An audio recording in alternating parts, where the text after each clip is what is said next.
Happy Wednesday, Your Majesty. Here's another scary story for you guys. This one is called House on Fire. House on Fire is a scary story about three friends who spend a night telling scary stories and encounter a legend that becomes frighteningly real. Okay, let me tell you about the night my life changed forever. The night when I thought I was going to die. The night I lost my sanity. It was a warm spring night and I was 13 years old. My parents had gone on holiday for the weekend, leaving me home alone. I invited my two best friends, David and Arnold, over to keep me company. When we were in my bedroom listening to music, Arnold reached out and lowered the volume. "Hey, why don't we tell some scary stories?" he said. "I'm in the mood for a good scare." "I like you, Arnold." "Sounds like a good idea," David agreed. Who's going to go first?" I have one," I volunteered, "but I don't know if I should tell it." Come on," said David. "Let's hear it." "Okay," I said. "It's a pretty terrible story I heard once. It all happened many years ago. There was a man who had a 7-year-old son. His wife had died giving birth to the boy. Oh, they lived way out in the countryside, and there were no neighbors for miles. They didn't even have a phone because at the time the lines didn't stretch out that far. One day, the father came home from work and he was horrified to find that his house was on fire. He immediately thought about his young son and he rushed inside, calling the boy's name. When he heard his son answer, he realized the poor boy was trapped in his bedroom. The father ran to the door and tried to open it, but it wouldn't budge. A beam had fallen from his bedroom ceiling and blocked the door. He banged and banged on the door with all his might, but it was too solid. He even rushed against it with his shoulder, trying to break it down, but it was no use.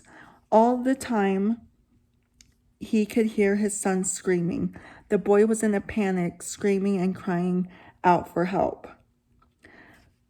The man kept trying to batter down the door, but no matter what he did, it held firm. He shouted in rage. He wailed in despair. He had no longer thought about anything else, just the door and his son screaming on the other side.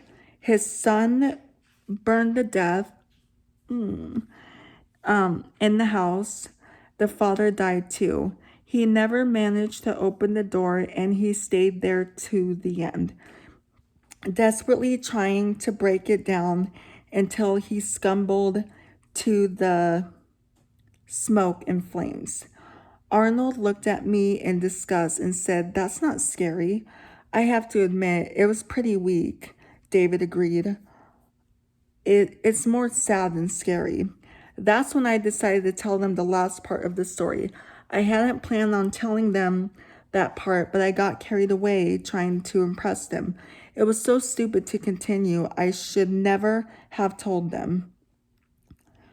"Wait, you don't know the rest of the story," I said. "Ever since then, the father's ghost is still trying to open the door and save his son.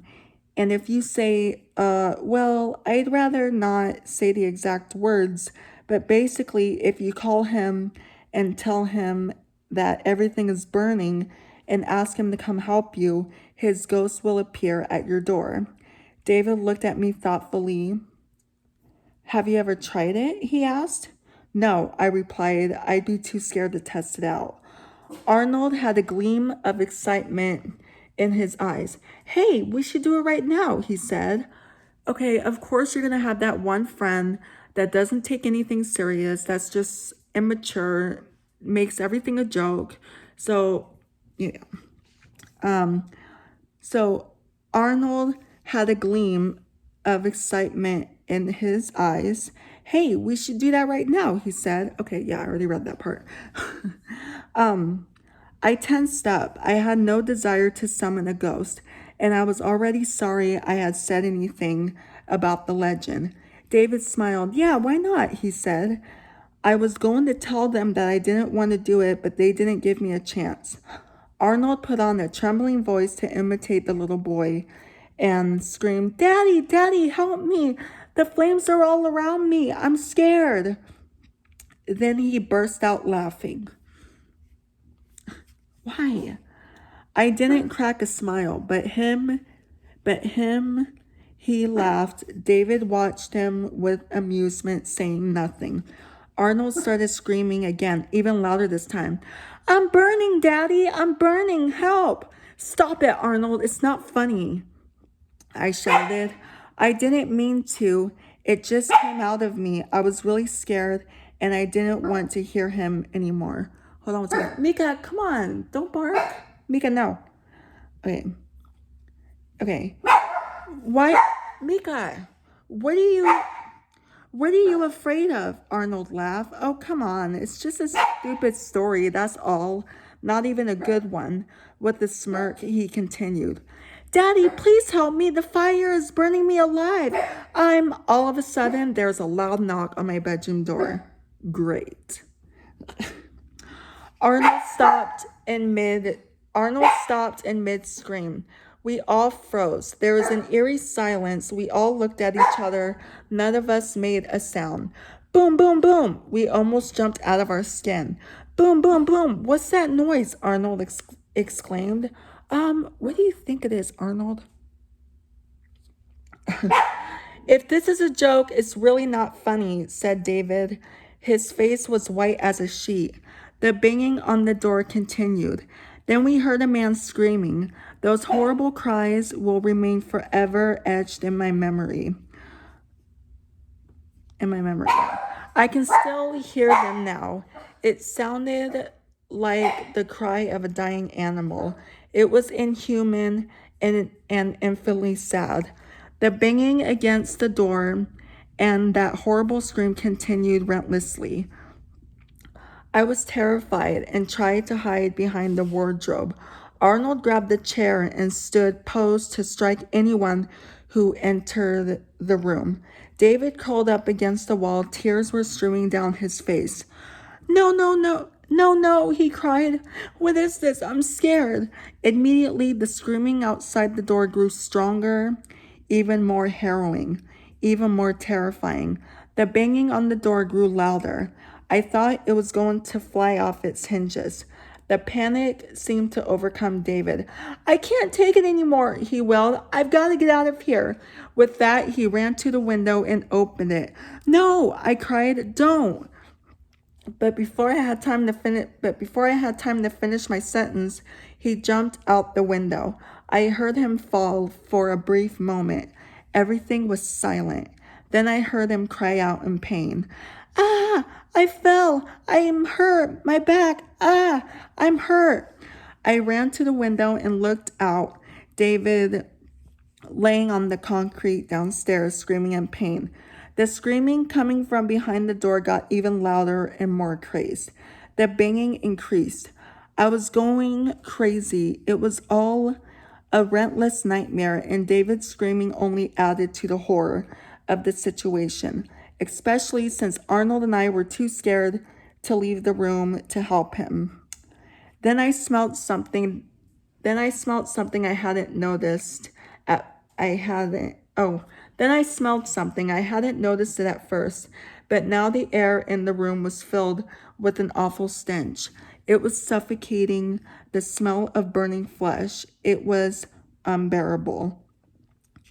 I turned away from the window and saw Arnold standing motionless in the middle of the room. His eyes were wide and he was staring at the door as if in a trance. Then he bent over and vomited on the carpet. Lovely, Arnold. The banging, the screaming, the shouting, the stench of burning flesh, and the sight of Arnold spewing was all too much for me. I began to throw up as well. I leaned back against the wall as David continued to howl outside, and the furious knocking on the door continued. Then I had an idea. Maybe David's cries outside were attracting the man outside the door. I closed the window. We sat on the floor with our hands over our ears, shaking in terror as the catasmic, I don't know that word, blows against the door continued unabated, and the awful cries pierced our eardrums, and the burning stench mixed with the smell of our vomit. Lovely. Gradually, the screams died down, the smell subsided, and the banging on the door grew weaker and weaker until finally everything was silent. All we could hear were David's muffled cries of pain through the closed window. Arnold looked at me and asked me in a low voice, "What do we do now?" "Maybe we should call the police," I said, "or the fire department, or I don't know, an ambulance to help David." "Where's your phone?" he asked. "Downstairs." "Do you think it's gone?" "Well, it's quiet," I replied hesitantly. "That's right," he said. "We will have to go down. We'll all go anyway. It's gone, right?" "I guess so," I said. Arnold got up and hesitantly walked to the door. He gently seized the handle and pushed the door open and peeked into the hallway. It was empty. Then, with a smirk on his face, he turned to me and said, "It's crazy. The door was open all the time." The stupid ghost, but he didn't have time to finish his sentence. In a flash, a hand came around the door and grabbed Arnold around the neck. He stood there petrified without screaming, eyes wide in terror. The arm was blackened and charred. I can smell the burning flesh. Before I had time to react, Arnold suddenly disappeared right before my eyes, dragged through the doorway and whisked down the hall at an impossible speed. The door slammed shut with a defeating clatter. I got to my feet and ran to the door, but I didn't dare to open it.